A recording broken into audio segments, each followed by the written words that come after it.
Sejam bem-vindos ao canal Vamos Falar Sobre. E eu gostaria de agradecer os comentários que vocês têm colocado nos vídeos, os comentários que vocês têm feito, as curtidas que vocês têm dado aí no canal. Eu adoro verificar os comentários de vocês. Inclusive, eu gostaria de recomendar um canal aqui, é o canal da Escola Dominical Brasil. Esse é o canal do irmão Wanderson. Então, eu estou recomendando esse canal aí. E existe também outros canais bem interessantes também. Na verdade, eu tenho colocado esses canais na descrição dos vídeos toda semana, mas um link para esses canais, e esse link está aí embaixo na descrição do vídeo. Esse link é para os vídeos da Liga da Justiça Sud. Então, é um grupo, na verdade, da igreja, de membros da igreja, que fazem vídeos ou postam coisas no Instagram. Então, tem vários conteúdos muito legais e muito espirituais lá para vocês poderem dar uma olhada também. Então, é só conferir nesse link aí abaixo na descrição, o link da Liga da Justiça Sud, beleza?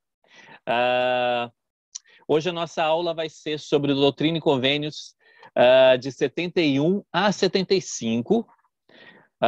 E é um tema bem interessante, é um tema bem especial, e particularmente, eu gostei bastante de poder preparar essa aula de hoje. Mas não esqueça, curta aí embaixo do vídeo e também se inscreve no canal, se você desejar, beleza? Então vamos começar a nossa aula de hoje, falando um pouquinho sobre o panorama histórico do que estava acontecendo durante aquele tempo. Era mais ou menos em 1831, essa história toda do que estava acontecendo durante esse período que Joseph Smith recebeu essa revelação de 71 a 75. Eles tinham passado agora, eles tinham acabado de passar por uma conferência de 4 dias.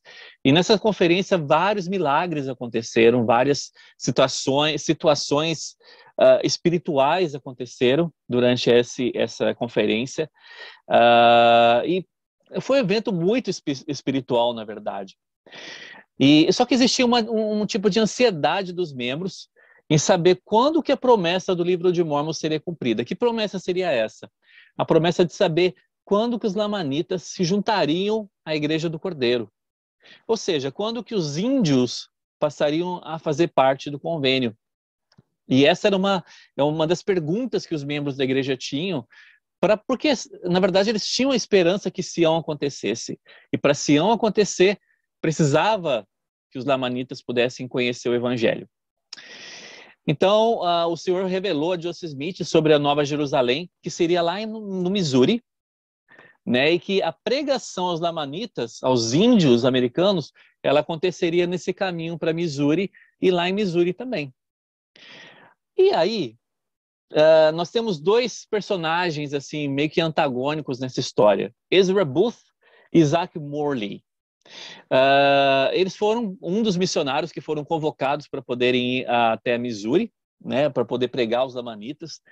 Só que Ezra Booth, ele não estava muito satisfeito com as coisas espirituais que tinham acontecido lá na conferência. Apesar de ter sido um evento super espiritual, ele não estava muito satisfeito com isso. Ele era um ex-membro da Metodista, e ele achava que a igreja precisava oferecer um pouquinho mais de milagres do que estava oferecendo.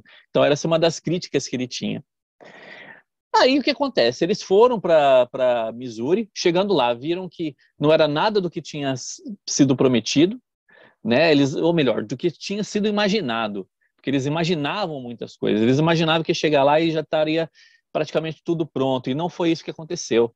Quando chegaram lá, eles viram que a cidade parecia que estava no século anterior. Chegou lá, eles viram que não tinha muitos membros lá ainda, ou seja, estava bem distante daquela Sião que eles imaginavam. E aí era mais um motivo para o tal do Ezra começar a criticar Joseph Smith. E aí a situação piorou um pouquinho mais, porque depois de um tempo, Joseph recebeu a revelação que está lá em Doutrina e Convênios 57, dizendo que ainda não tinha chegado o tempo para Sião edificar Sião naquele local. Ou seja, os membros ainda não estavam preparados para que Sião fosse edificada naquele local.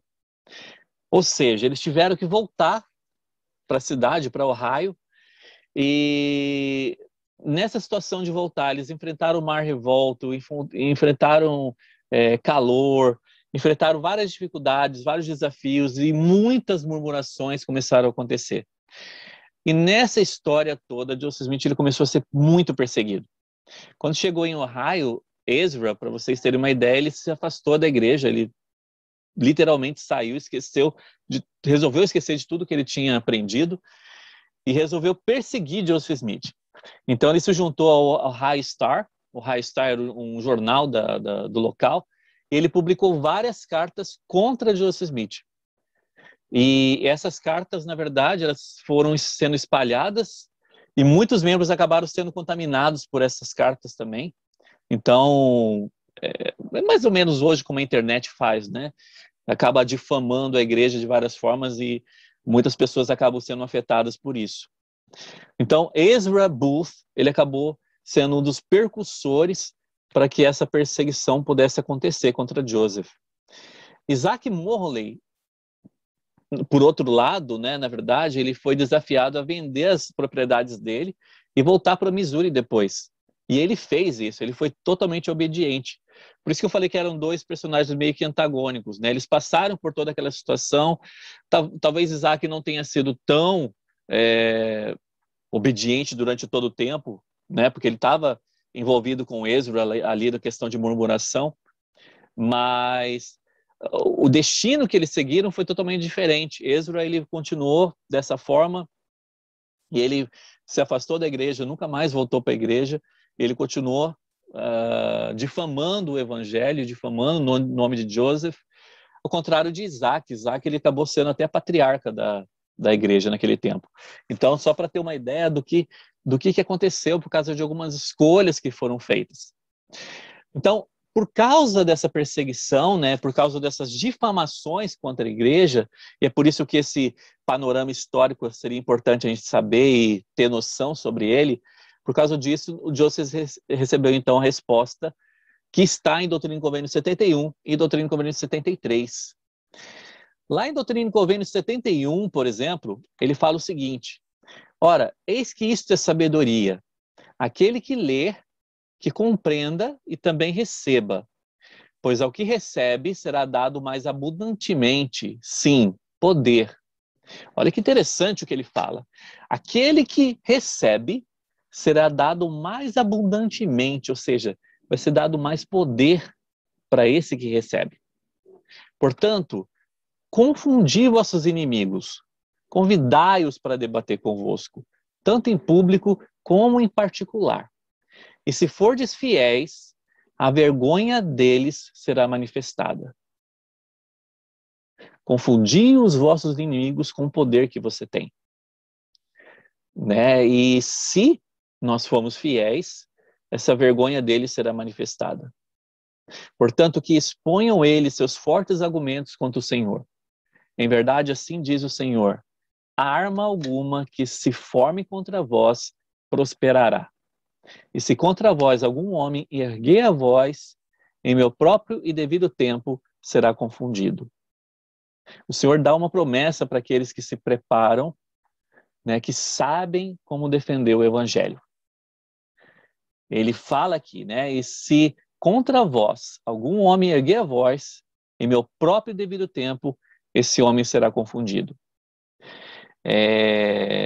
Nossa aula de hoje, na verdade, eu tentei focar bastante sobre essa questão de como nós podemos ser melhores em defender o evangelho.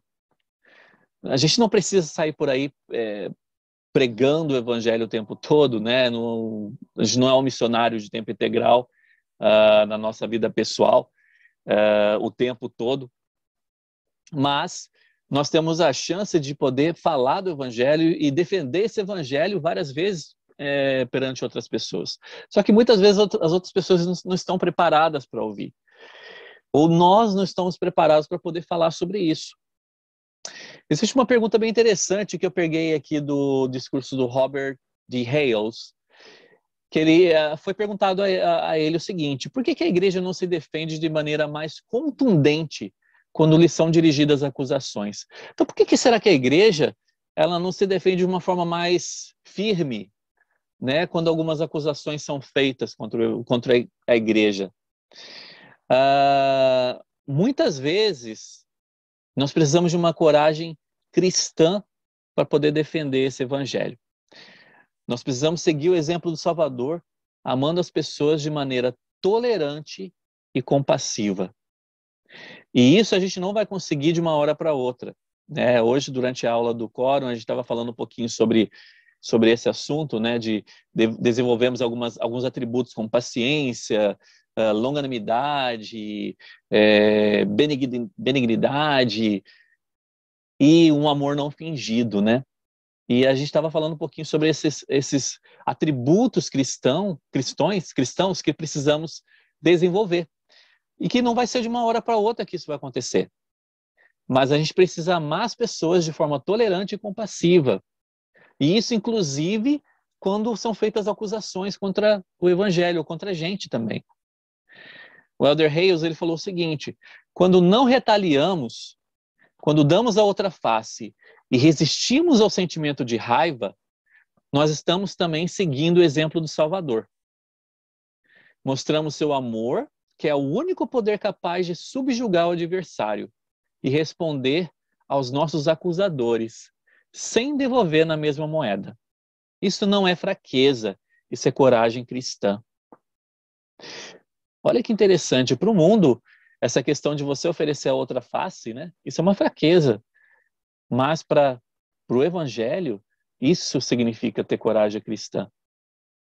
Nós não precisamos devolver na mesma moeda quando nós somos acusados, ou quando vamos participar de um debate, e na verdade aquele debate não é algo que a gente esteja realmente confortável passando por aquela situação. Eu lembro durante a missão, eu passei por várias situações em que as pessoas só queriam realmente debater, queriam pegar a Bíblia e queriam debater com você. Mas em Apocalipse está escrito assim, ou em Gênesis está escrito assado, e não é dessa forma, na verdade, que a gente vai poder debater o evangelho da melhor forma possível. Nós precisamos realmente chamar o Espírito para que esse debate possa acontecer de forma eficiente. Uma vez, eu acho que eu já contei essa história aqui, mas uma vez nós fomos na casa de uma pesquisadora, e era uma pesquisadora da igreja, se eu não me engano, era Testemunho de Jeová. E quando chegamos à casa dessa pesquisadora, ela era muito inteligente, ela era aquela eleita que a gente sempre chama, né? Durante a missão, a gente tem algumas pessoas que a gente pensa, essa pessoa está super preparada para poder conhecer o evangelho, para poder aceitar tudo. E o primeiro contato que a gente teve com essa pessoa, na verdade, foi esse. A gente achou que realmente ela estava super preparada, ela estava disposta a poder realmente entender e aprender o evangelho. Estava com o coração aberto, né? E não foi isso que aconteceu, né? Eu lembro que quando a gente chegou na casa dela, ela só queria debater, ela pegou a Bíblia dela, que já tinha suas diferenças, né? Ela pegou a Bíblia e no versículo tal está dizendo isso, o que vocês têm para falar sobre essa situação? No versículo tal está defendendo essa parte, o que você tem para poder falar sobre isso? Então, algumas coisas que não eram confortáveis, assim como para a gente poder ficar falando sobre. E eu lembro que a gente ficou na casa dela até tempo demais, eu acho que a gente ficou mais de meia hora na casa dela, tentando ouvi-la, né, e prestando o nosso testemunho para essa pessoa, até que meu companheiro, ele simplesmente levantou, prestou o testemunho dele e foi embora, né? Eu fui atrás dele naquela época. E depois eu perguntei para ele, né, mas será que a gente fez foi certo, né? A gente deixou a pessoa lá e tudo mais. E ele falou uma coisa bem interessante. Quando a gente está passando uma situação dessa, em que a pessoa realmente só quer atacar e atacar, a melhor forma é a gente prestar o nosso testemunho e sair, né? E muitas vezes o testemunho que a gente vai prestar vai fazer muito mais diferença do que ficar debatendo sobre aquele assunto. O Elder Hales, ele continuou falando aqui, né? A oposição pode ser, na verdade, uma oportunidade. Um dos contínuos desafios que nossos missionários enfrentam é a falta de interesse em assuntos religiosos, em nossa mensagem. Então, são dois tipos de problemas que os missionários enfrentam, né? Falta de interesse em assunto religioso, as pessoas não têm esse interesse, e falta de interesse em nossa mensagem.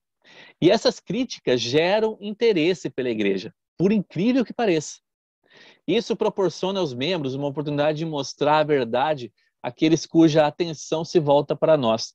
Principalmente nesse tempo de pandemia, que a gente achou que seria um tempo que iria atrapalhar o progresso, mas não, na verdade, o evangelho ele começou a ser pregado de uma forma totalmente diferente e chegou em pessoas que a gente nunca imaginou que poderia chegar. As pessoas começaram a se interessar mais por esse assunto também, assuntos do evangelho. Né? Quando os verdadeiros discípulos buscam a orientação do Espírito, eles recebem a inspiração adequada para tratar cada opositor. Olha que interessante isso. Quando nós buscamos orientação do Espírito, recebemos a inspiração adequada para tratar cada opositor. E a cada um, os verdadeiros discípulos respondem de maneira a convidar o Espírito a estar presente. Irmãos, como eu tenho falado sempre, nós precisamos do Espírito ao ensinar. Nós precisamos do Espírito ao debater algo, ao defender alguma coisa sobre o Evangelho. Se nós não tivermos esse Espírito, esse debate não vai acontecer da forma que o Senhor pede que aconteça. Ele continua falando, isso não quer dizer que temos que comprometer nossos princípios ou enfraquecer nossas crenças. Né? Quando a gente está falando sobre a questão de, às vezes, você não entrar numa briga, né? Para poder falar sobre o Evangelho. Não podemos mudar as doutrinas do Evangelho restaurado, mesmo que ensiná-las e obedecer a elas nos tornem impopulares aos olhos do mundo. O que ele está dizendo aqui? Que muitas vezes, para a gente se tornar um pouquinho popular naquele grupo, a gente acaba aceitando o que a pessoa está dizendo e não defende aquele ponto de vista que é o que o Evangelho diz para a gente, né? Mas nós podemos defender o nosso ponto de vista também. Precisamos realmente saber como fazer isso. Essa que é a grande questão. E às vezes tem um momento para poder fazer isso certo. Né? Às vezes, e a gente pula esse momento, e eu acho que é esse o grande problema. Pular esse momento e deixar a coisa ir para um nível que não deveria chegar. Mesmo quando sentimos vontade de falar a palavra de Deus com ousadia, devemos orar para estarmos cheios do Espírito Santo. Nunca devemos confundir ousadia com a dissimulação de Satanás, o despotismo, porque os verdadeiros discípulos falam com calma, confiança e não com orgulho e arrogância. Então, não adianta a gente querer demonstrar um controle indevido da situação, né, sem ter confiança e calma naquele momento, e não orgulho e arrogância. Orgulho e arrogância não vai nos levar a nada na hora de poder defender o evangelho para uma outra pessoa. E é esse o grande problema. Na verdade, Satanás, ele quer que a gente possa utilizar essa artimanha dele, né? Eu sei porque eu sou da igreja de Jesus Cristo, eu sou da igreja verdadeira, então eu tenho conhecimento perfeito das coisas, e não é dessa forma que as coisas funcionam. A gente aprende que precisamos edificar sobre crenças comuns, a gente aprende que precisa ter empatia pelo que o outro está pensando, pelo que o outro defende, e através disso, através dessa situação, é que nós vamos poder, pouco a pouco, defender aquilo que nós acreditamos. E apresentar para outra pessoa, e por que não, né? Apresentar para outra pessoa esse evangelho que a gente acredita. Como verdadeiros discípulos, nossa principal preocupação deve ser o bem-estar dos outros e não provar que estamos certos. Muitas vezes, durante um debate, a gente quer sempre sair vencedor. Eu estou certo nessa situação. Eu sei da verdade nesse momento. Mas até nesse tipo de momento, a gente precisa pensar no bem-estar do outro.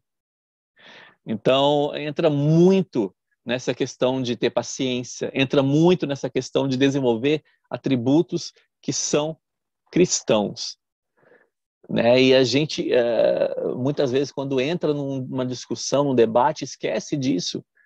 A gente entra numa forma que pode ser muito perigosa, porque dependendo da forma como nós formos reagir a essas coisas, nós podemos criar um inimigo para a igreja.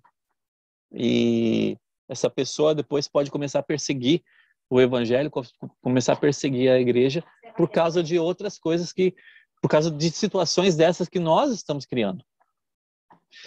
O nosso objetivo deve ser o de ajudá-la a entender a verdade, não de defender o nosso ego ou marcar pontos no debate teológico.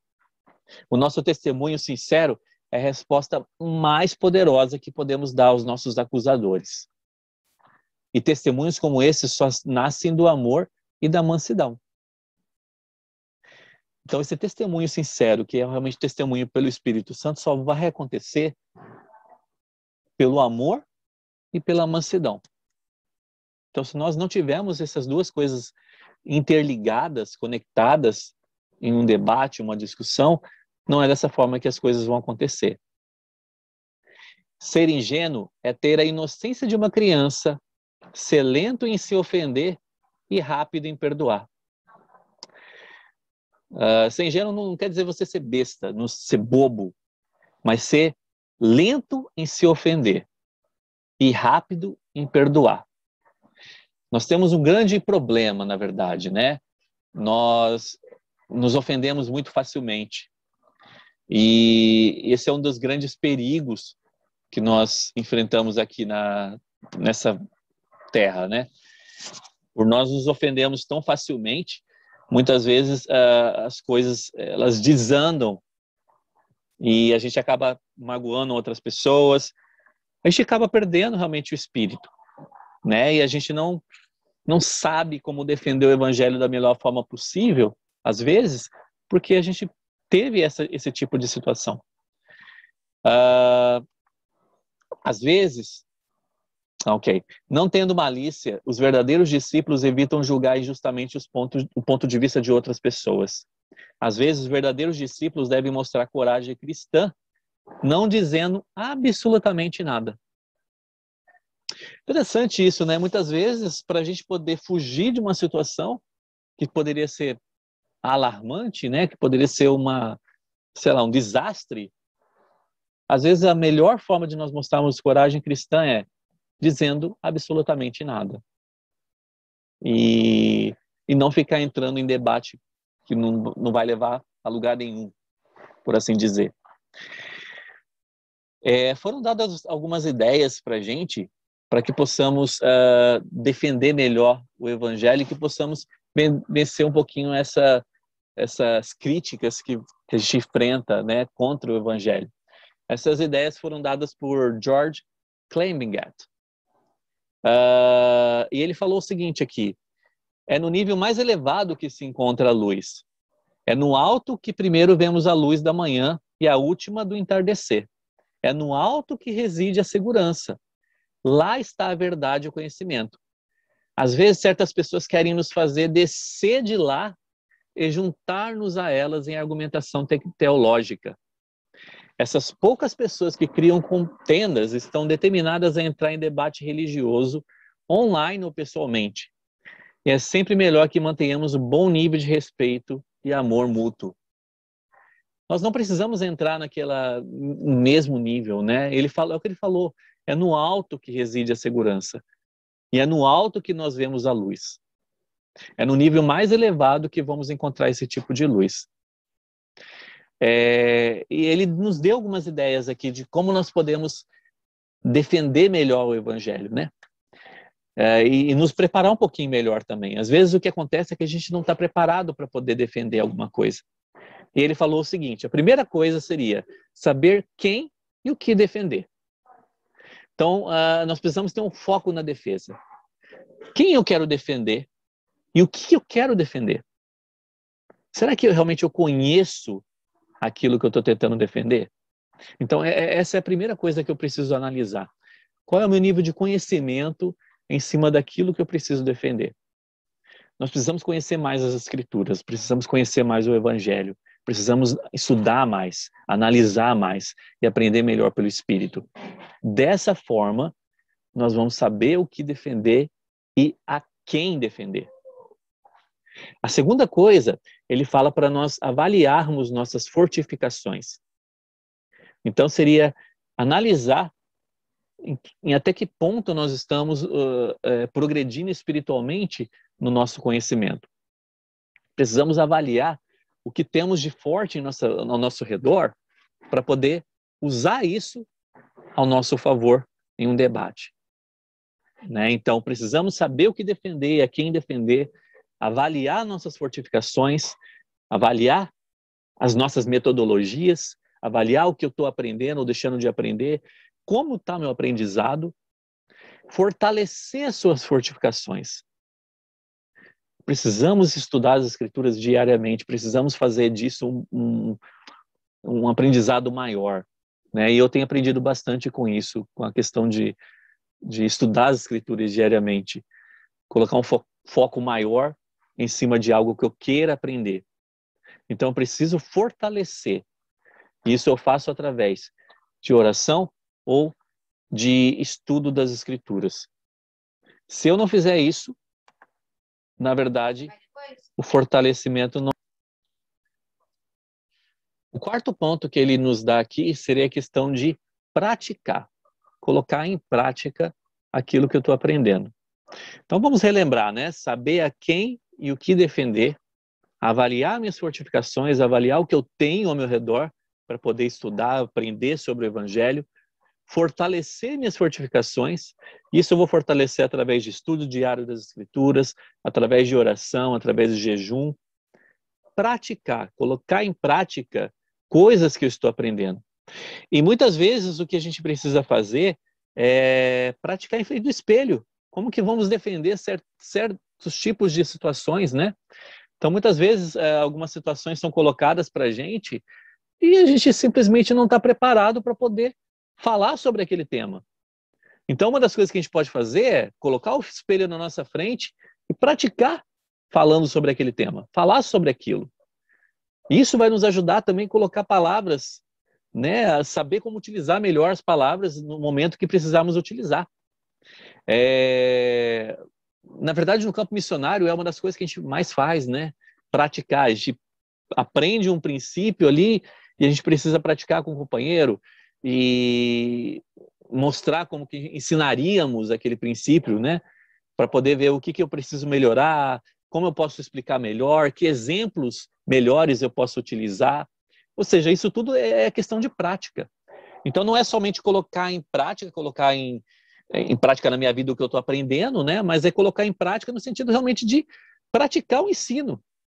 Como eu vou falar sobre esses assuntos com uma pessoa? E orar por oportunidades. Então, busque oportunidades de defesa do Evangelho. Então, ore ao Senhor para que as oportunidades possam acontecer. E Ele vai fazer com que essas oportunidades aconteçam. O presidente Gordon B. Hinckley falou o seguinte, ele lembrou-nos de que não basta ser bom, é preciso ser bom para alguma coisa. É preciso contribuir para o bem do mundo. O mundo deve ser um lugar melhor por sua presença. Neste mundo tão cheio de problemas, constantemente ameaçado por desafios sombrios e maus, você pode e deve elevar-se acima da mediocridade e da indiferença. Você pode envolver-se e falar com eloquência sobre o que é certo.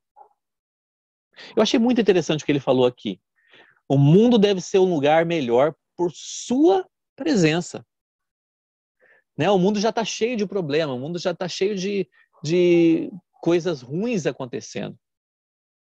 Né? Mas nós podemos nos elevar acima da indiferença. Nós podemos nos envolver e falar com eloquência sobre o que é certo. Irmãos, para encerrar, eu gostaria de ler uma escritura que está em Doutrina e Convênios 75, versículo 1 a 12.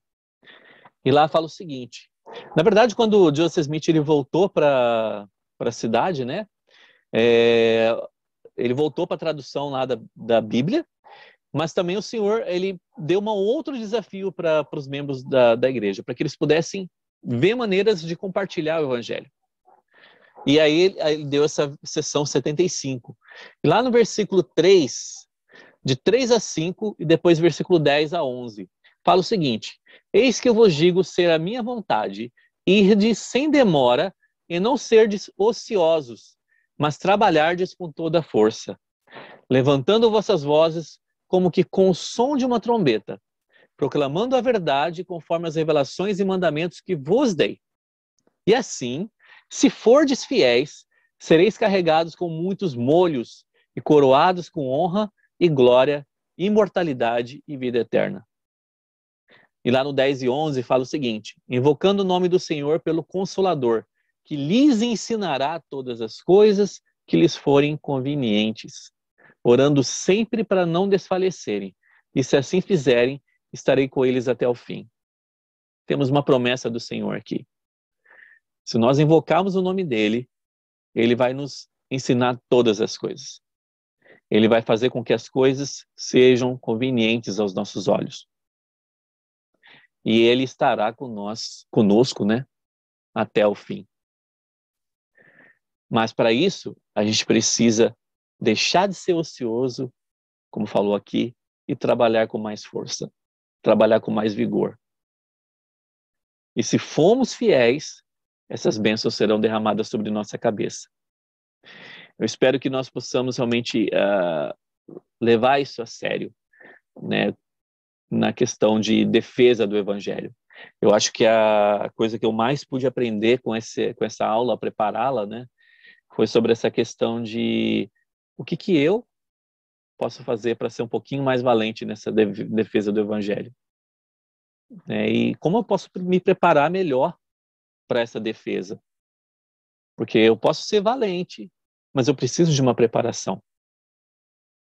O presidente Thomas S. Monson ele ensinou o seguinte: vivemos numa época em que estamos cercados por muitas coisas que querem induzir-nos a caminhos que podem levar-nos à destruição. É preciso determinação e coragem para evitar esses caminhos. Ser um membro da igreja não comprometido ou passivo não é o suficiente nesse conflito dos últimos dias. O presidente Monson continua: em nossa vida cotidiana, é quase inevitável que nossa fé seja questionada. Será que temos coragem moral para defender firmemente nossas crenças, mesmo que para isso temos que ficar sozinhos? Mesmo ao procurarmos ser mansos, não devemos fazer concessões ou diminuir o nosso compromisso com a verdade que compreendemos. Eu gostaria de deixar uma pergunta para a gente. Como é que saber disso, dessa promessa do presidente Monson, pode nos dar força ao defender o Evangelho? E que possamos lembrar dessa última parte. Mesmo ao procurar ser mansos, não devemos fazer concessões ou diminuir nosso compromisso com a verdade que compreendemos. Irmãos, eu gostaria de realmente prestar meu testemunho sobre essas coisas e dizer que eu sei que o Senhor ele quer que sejamos servos mais valentes em defesa do Evangelho. E nós temos as ferramentas necessárias para que isso aconteça. Durante essa aula, a gente pôde ver aí, 4, 5 ferramentas necessárias para que essas coisas possam acontecer. Algumas ideias, sugestões de como nós podemos fazer com que essa defesa do Evangelho seja uma defesa mais, como eu posso dizer, pautada no Espírito Santo e não somente no que a gente conhece. Eu gostaria de deixar esse desafio para a gente e não esqueçam de dar uma curtida aí no vídeo e se desejarem, podem se inscrever no canal. Obrigado pelos comentários. Eu sempre dou uma olhada nos comentários aí, tento responder o mais rápido possível também. Não esqueçam também de visualizar também aqueles grupos ali da Liga da Justiça Sud. Vale muito a pena dar uma visitada nos canais, lá no Instagram, no YouTube, para que realmente o trabalho do Senhor possa ser espalhado. Acho que essa é uma das grandes missões da Liga da Justiça, é fazer com que a palavra realmente possa ter força, né? E que o evangelho possa ser pregado e defendido da forma correta. Eu deixo essa aula então com vocês e esse grande desafio para a gente, em nome de Jesus Cristo. Amém.